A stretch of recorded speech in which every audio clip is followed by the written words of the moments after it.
All right. Hey, Chuck here. Or Duffy. I don't know if I'm gonna get a trail name. Might be Charlie Po' Boy or just Duffman. But I'm here. I'm actually gonna set up my tent for the first time, and I'm totally new to all this, and I am totally doing it on the cheap, because that's the way I roll. I'm trying to go light, but not ultra light. And so I found some pretty cool stuff. I found this tent that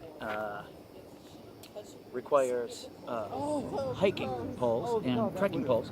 And I've seen from a few people trekking poles are pretty much necessary.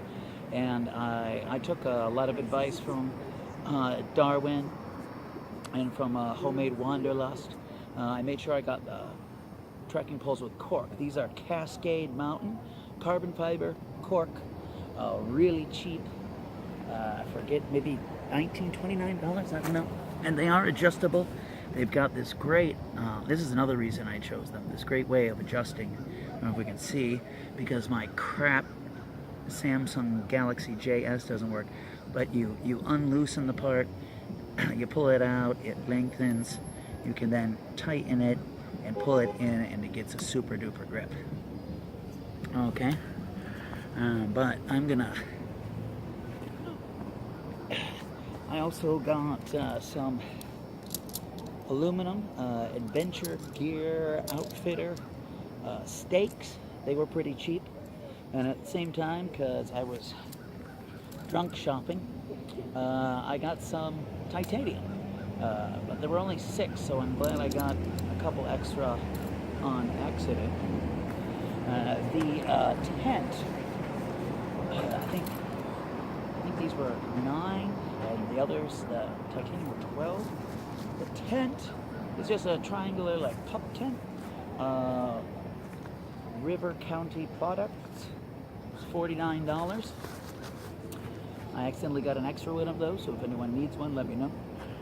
It rolls up pretty small. This is I could have folded it again and rolled it into a tighter, but I think I'm going to keep the narrower, and that way I'll slip in and give my pack a little more room. I'll talk about my pack a little while later, and my shoes, and everything, and doing a whole gear list sort of thing before I even set out on the path. I'll show you my training workout too, coming up here in another video, and it should all be really cool. And then I'll actually do videos when I get out on whatever path I'm going to. It might be the Pinhoti, could be John Muir, both pretty challenging for a first track. My brother lives in Austin, there's one up by Georgetown I could maybe do, around a lake. We'll see. But I'm going to switch over now and set up the tent.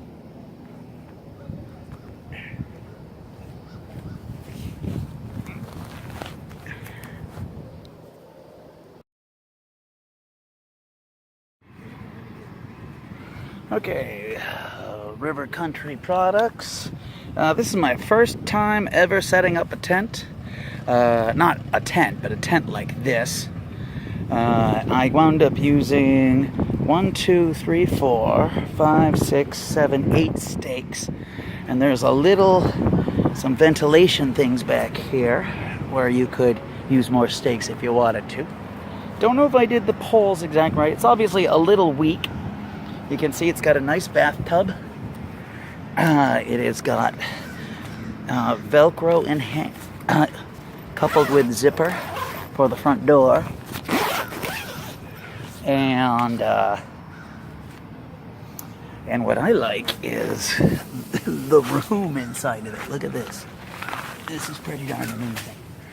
Nice little ventilation over there. Little ditty bag here that warns you of death if you get flame anywhere near it. Little hooky thing up there. Got the screen there.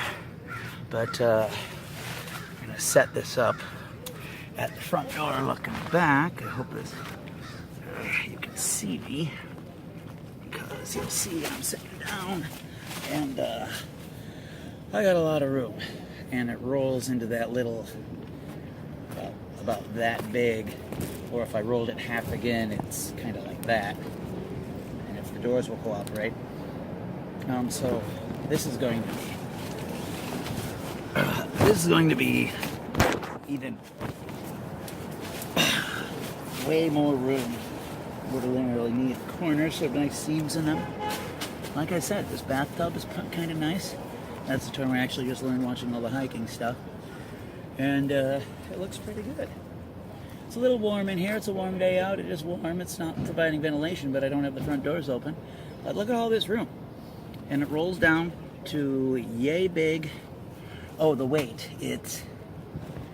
I'll weigh it when I get back home, but I think it's 2.8 pounds, which isn't ultralight, but it's light. I didn't think it was that bad. Okay, cool.